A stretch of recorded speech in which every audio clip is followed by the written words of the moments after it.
What's good, everybody? Welcome back to the channel. Chad back with another little quick video.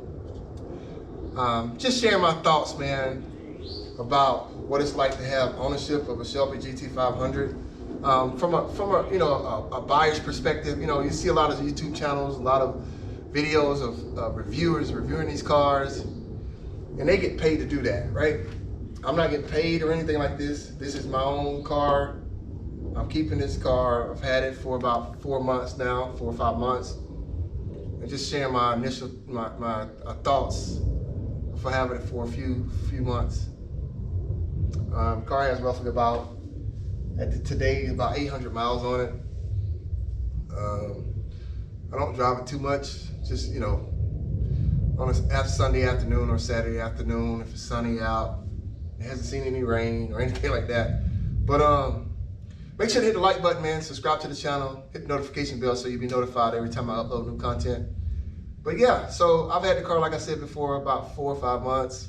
Got it in November of 2021. And the date of this video is late February 22nd or something, 23rd. I don't know, one of those dates. But I've enjoyed the car. There's ups and downs with any car you get. No car is perfect. There's no perfect car. Nothing in the world is perfect, matter of fact. But my experience has been great. The car is phenomenal. I talked about it in other videos. The exhaust is one of a kind. It has a distinct sound.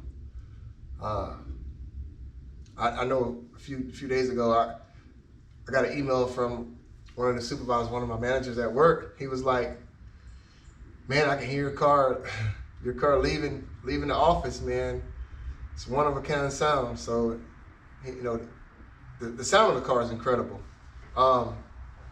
There are some things that I don't like though, but it's very small stuff, like minor stuff, like really first world problems and shit. It really doesn't matter, but just a little tidbit if you decide to get one of these cars, and they may or may not bother you, but some of the things that I don't like, the seat. I have major back problems and leg and ankle and feet problems, but the seat sits up higher than what I would like. It doesn't sit as low to the ground. It doesn't sit as low as you would like. You feel like you're sitting up. Not the back, not your back support part, but the part you actually sit on. It doesn't go down as far as you would like. And I know with me having issues, you would think I would want it up higher.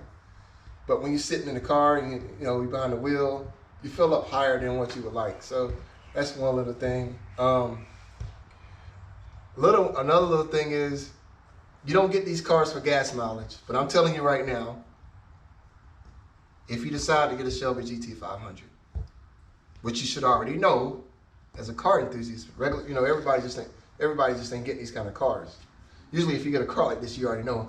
But the gas mileage on this thing is horrible. Compared to like other cars, high-end cars, sports cars or whatever. This one is about 12 city, 14 highway, 18 highway or something like that, but it's horrible. I mean, as soon as you put it in, if you keep it in normal mode and you keep the exhaust in quiet mode and you don't stomp on it or you don't get into the car, it does okay. I mean, it does okay, I guess that's the best way to say. But as soon as you put the thing in track mode or sport mode and you open the exhaust up to track mode or sport mode and you do some shifting, revving the motor, revving the engine, doing some high RPMs, you can literally see the gas hand moving. Like as you stomping on the gas, like you can literally see it moving in real time. It's crazy, like super crazy. So that's another little quirk. The interior of the car, like, they could have put more premium stuff in there, but it is what it is. It ain't the worst in the world, but it's definitely not the best. A lot of plastic parts, in the inside of the interior, but it's okay.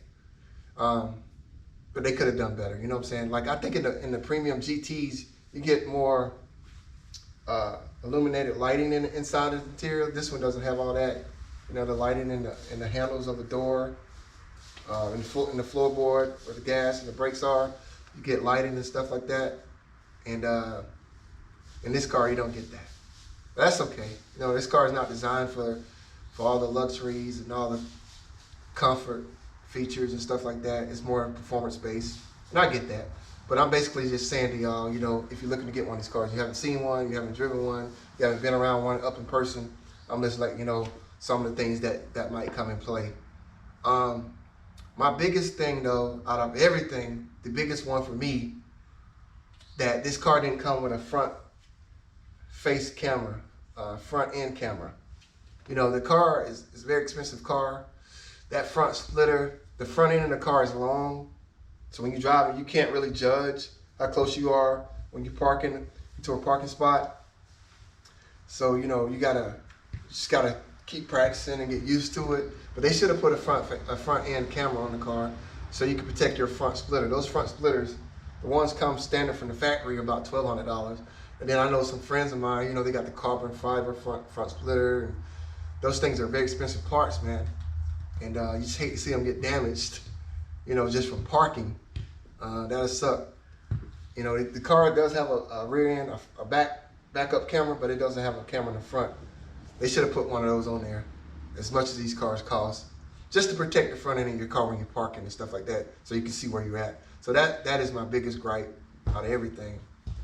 Another thing that I feel like should have came standard with the car, especially for the people that go to the track. I'm not a track guy. I don't do track days and don't plan on doing anything, but it's good for the engine. An oil catch can. You can order the handling pack to your car or whatever, and it comes with an oil catch can and a gurney flap and splitter workers in the front of the car. So you can order that in addition, but I think the oil catch can should come standard on all models. That should be part of the base price, in my personal opinion. But hey, you know, we're in a capitalistic society. Anything we can do to get additional funds, you know, companies are gonna do that. But oil catch can should have came. Oil catch can, for you, those who don't know, you know, it catches these cars run hard, and that oil gets slushing around the engine. And oil catch cans, you know, it removes some of that stuff out of there, you know, going into harming your engine, basically, so to speak. It helps protect the engine even more. So it's called oil catch can. So they don't come with the car standard. You can get a JLT one for like $150. The Ford Performance one, you don't never have to remove it or whatever. But it costs it's like $500. So, and it's hard to, some people say it's easy, some of my friends, but looking at videos and watching it, it don't look too easy to me. And from what I understand, it's in the way, like when you're trying to make changes to the car, change, you know, spark plugs and stuff of that nature, whatever. It's just more difficult with the Ford Performance oil catch can on it. But anyway, that's just some of the things that, you know, my little quirks. But the car is phenomenal, man. I mean, it's got to be, I don't know, one of the top fastest production cars in the world. It's got to be. You know, I don't know where it stands exactly, but it's got to be in the top tier. You know, you get a 760 horsepower car from the factory with a warranty, with dual clutch transmission. I mean, the shifts are lightning quick. That's another thing I love is dual clutch paddle shifter and that dual clutch transmission with the paddle shifters. I mean, it's instant. The gears are banging instantly. It's like super fast. It's incredible, man. And the downshifts, out of this world, man. It's something to see, but I plan on keeping my car, man, for as long as I'm around. You know, life happens sometimes. We never know. But I absolutely adore this car. Ford knocked it out of the park with it. Like I said, every car is going to have some quirks, this and that. But overall, if you're thinking about getting a Shelby GT500, I wouldn't hesitate. If you're going to get one, you probably better be trying to get one now. There are markups for sure. The price went up. I talked about that in one of my other videos. The 2022 model got a 6% increase in the price. Markups are all over the place. Resale value is high. But these cars are going to go away. I know I said that a lot in my videos, but these cars are not going to be around long. Like, you're not going to be able to just get one of these cars anymore. You know, it's going to be all electric, hybrid. So if you're in the market to get one, I highly advise that you go ahead and get one. The They fun as hell. They sound amazing. And it's just overall badass ride. So that's going to be it for this video, man. Once again, make sure to hit the like button, subscribe to the channel, hit the notification bell so you'll always be notified when I upload new content. And we'll see you guys in the next one. Peace. Did